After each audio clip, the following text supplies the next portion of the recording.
Good day everyone. For today's video, we're gonna talk about faults and its importance in engineering construction.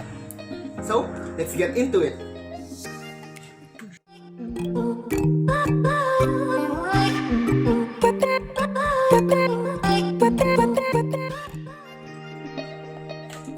What is fault? A fault is a fracture or zone of fractures between two blocks of rocks. Faults allow the blocks to move relative to each other. This of movement may occur rapidly in the form of an earthquake or may occur slowly in the form of a creep. Faults may range in length from a few millimeters to thousands of kilometers. Most faults produce repeated displacement over geologic time.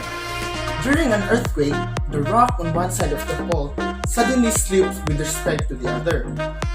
The fault surface can be horizontal or vertical or some arbitrary angle in between. So here are some types of faults. First is normal fault. Normal faults form when the hanging wall drops down in relationship with the wall. Extensional force are those that pull the plates apart, and gravity are the force that create normal faults. They are most common in a divergent boundaries. These faults are normal because they not follow the gravitational pull of the fault plane, not because they are the most common type. Reverse faults form when the hanging wall moves up. The force creating reverse faults are compressional, pushing the sides together. They are common at convergent boundaries. So, together, normal and reverse fault are called deep slip faults because the movement on them occurs along the deep direction, either down or up respectively. Third fault is the strike-slip fault. Strike-slip faults have walls that move sideways, not up or down.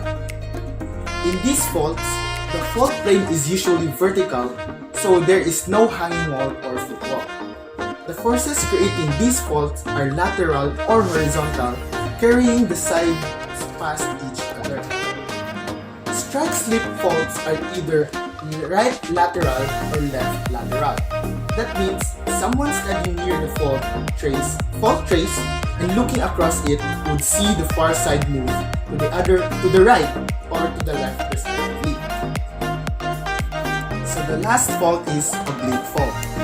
Although many faults have components of both deep slip and strike slip, their overall movement is usually dominated by one or the other. Those that experience considerable amount of both are called oblique faults.